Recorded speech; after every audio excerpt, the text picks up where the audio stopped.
Qui a mangé les Cheetos? Martin est fan de Cheetos. Il semblerait que récemment, il ne puisse plus se nourrir d'autre chose. Si vous n'en avez jamais mangé, imaginez des petites saucisses gonflées, ou plutôt déshydratées. Ils sont tellement imprégnés de fromage que ces apéritifs ne se croquent pas, mais fondent carrément dans la bouche. Curieusement, plus vous en mangez, plus vous devenez orange. Certainement le fromage, ou un autre produit chimique qui rentre dans sa composition. Et Gratis Martin a découvert le Cheetos, ce fameux snack, lors d'un voyage à l'étranger. Il cherchait des curly à l'origine. Son guide lui avait présenté ces produits en guise d'alternative. « C'est vraiment meilleur », il lui avait assuré. Alors Martin, lorsqu'il rentra de son voyage, rapporta quelques échantillons dans notre noble pays. Il a failli se faire refouler à la douane. D'ailleurs, il aurait dû se faire refouler à la douane. Peut-être qu'il avait soudoyé les douaniers. Saviez-vous que les Cheetos sont reconnus comme addictifs? Il a été scientifiquement prouvé que ces snacks produisaient un sentiment de non-satiété, ce qui pousse les gens à plonger leurs mains à nouveau dans le paquet pour en reprendre une poignée supplémentaire. Au fil du temps, la réserve de Cheetos de Gratis s'épuisait, et lorsqu'il fut à court de paquets, il se mit en tête de les commander sur Internet. Tout son entourage s'inquiétait de ce régime exclusivement composé de snacks. Mais ce qui effrayait tout le monde, plus que tout, y compris Martin lui-même, c'est qu'il ne pouvait manger autre chose. Il avait l'impression d'en être prisonnier. Il le sentait en lui-même, qu'il ne pouvait plus s'en passer. Lorsqu'il mangeait un autre plat, il en jugeait le goût fade. Alors pendant des jours, des semaines, il ne se nourrissait que de Cheetos. Vous saviez que le Cheetos était une invention militaire? Destiné à être facilement stocké et conservé, il était issu d'un groupe pharmaceutique puissant qui se spécialisait dans les produits dopants, censés améliorer les capacités mentales et réduire la fatigue des soldats.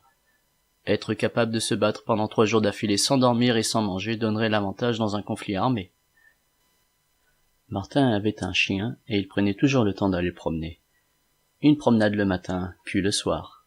Quand Martin oubliait d'aller le sortir, son chien se mettait à aboyer, réclamant sa promenade hebdomadaire.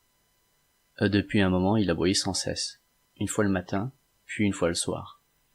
Les voisins se plaignaient, mais Martin ne répondait jamais. Au bout de 2 semaines, on n'entendait plus le chien. Il y avait un grand silence dans l'appartement de Martin. On en sait un peu plus sur le Cheetos. Il existe, selon certaines sources, 2 versions du produit. La première version dite commerciale, et la seconde supposée avoir été militaire. La deuxième version de ce snack fondant était supposée avoir été utilisée durant des opérations militaires. On effectua durant la dernière Grande Guerre un suivi régulier de 2 groupes de soldats. Un premier groupe qui devait en prendre et un deuxième groupe qui prenait une version normale du produit. En fait, le produit dit normal était coupé au fromage. C'était du vrai fromage en poudre qui était injecté dans le snack.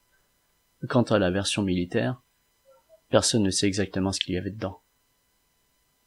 Les rapports des soldats sur la nourriture étaient dans un premier temps plutôt positifs dans les 2 groupes. Dans les semaines qui suivirent, il y eut un rejet des 2 groupes. Ils ne supportaient plus le goût selon les rapports. Et la 3e semaine, le premier groupe réclamait à nouveau plus de Cheetos, n'hésitant pas à demander les rations prévues pour le 2e groupe. Il y a eu des cas où certains soldats n'hésitaient pas à tuer leurs propres camarades pour obtenir les dites rations. Et puis, passé un certain moment, les soldats du premier groupe disparurent. Ils avaient comme déserté. On en retrouva plus tard qui tentèrent d'accéder à la réserve de Cheetos des scientifiques conduisant l'expérience.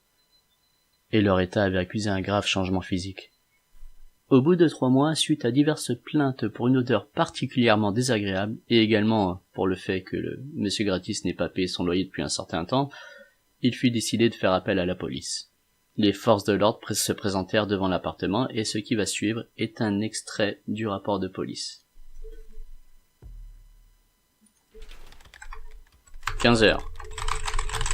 Puisque personne ne répondait à la porte malgré les sommations et avertissements d'usage, nous avons ouvert la porte à l'aide des doubles du gardien. 15h05 environ, le gardien, monsieur Népu Jean, ouvre la porte et nous rentrons en continuant de signaler notre présence. Philine Agathe signale une entité d'origine inconnue dans le salon. Cette entité serait selon toute vraisemblance le locataire dans un état chimiquement modifié. Il est recouvert d'une sorte de croûte orange mélangée à de la moisissure sur toute la partie supérieure du corps, et légèrement sur le reste du corps. On retrouve le corps du chien mort dans un état similaire dans la cuisine. Le chien est totalement recouvert de moisissure orange et reste étendu à côté d'une gale remplie de snacks d'origine inconnue. Il a un morceau de museau arraché, comme si on avait mordu dedans. 15h10 environ, l'agent Eddie Gordon tente de communiquer avec l'entité. Il confirme être le locataire, Gratis Martin. Il ne semble capable de communiquer que de manière totalement simple, par oui ou par non. Après un court interrogatoire, il semble évident que M. Gratis soit incapable de bouger sans assistance. 15h15, nous appelons une ambulance pour le transporter dans un hôpital. M. Gratis Martin semble alors pris d'une crise de folie qui le rend particulièrement violent. Il attaque les officiers de police, Philine Agathe et Visible Alain, ce qui oblige l'usage de la force. 15h23 environ, malgré l'usage de l'arme de service, et après l'avoir touché à plusieurs reprises, Gratis Martin continue de bouger. Il semble insensible aux balles.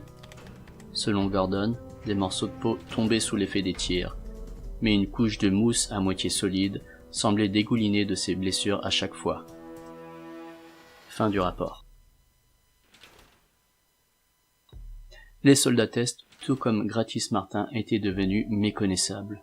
Leurs apparences s'étaient déformées dues à l'apparition d'une mousse sur tout le corps.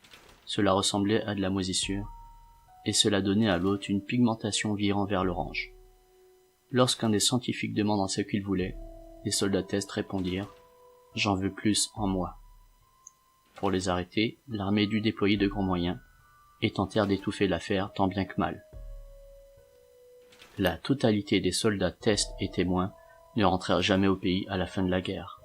C'est grâce aux déclarations de certains d'entre eux, et ajouté à cela aux documents militaires de l'ennemi de l'époque, qui furent accessibles au public passé le délai du secret militaire, que les suspicions se levèrent contre la version officielle. Pas d'embuscade, pas de bataille dans la zone même où se tenaient les expériences, et surtout, certains témoignages rapportant des cas de soldats de l'Alliance à la couleur de peau, orange. Ils étaient incroyablement difficiles à tuer, et ne semblaient jamais dormir, puisqu'on les voyait se battre durant plusieurs jours, et ce de façon continue.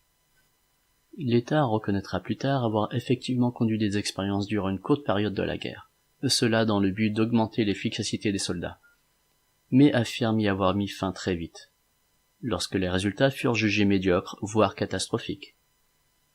Mais cela s'est passé il y a longtemps dans un autre pays que le nôtre. Comment l'idée même de vendre des snacks qui peuvent influencer votre apparence, voire votre comportement, et cela de manière irréversible, pourrait paraître concevable. Là-dessus, un spécialiste médical, Mendvisa Gérard, commente. Si vous avez les moyens de vendre un produit qui rend son utilisateur totalement dépendant au point de mettre sa santé en danger, vous êtes face à un dilemme. Sur le plan moral, vous devriez détruire ce produit et éviter d'en parler à quiconque afin que personne ne puisse le reproduire de son côté. Mais sur le plan financier, vous chercherez à réduire le dosage afin de trouver l'équilibre parfait entre légalité et rentabilité. Le guide de Martin ne fut jamais identifié. On ne saura jamais de quel pays venaient ces Cheetos. C'était par une société écran que Martin passait pour les importer. Le corps de Gratis Martin ne fut jamais retrouvé. Dans le rapport de police, il est indiqué en bas de page « Gratis, déclaré médicalement mort, fut laissé à la morgue le soir. Au matin, il avait disparu. » Toutes les preuves sur place laissaient à penser qu'il n'était pas totalement décédé et qu'il s'est échappé de l'installation médicale. Et si vous vous demandez qui a mangé les Cheetos, je ne m'inquiéterai pas de qui ils étaient, mais de ce qu'ils vont devenir.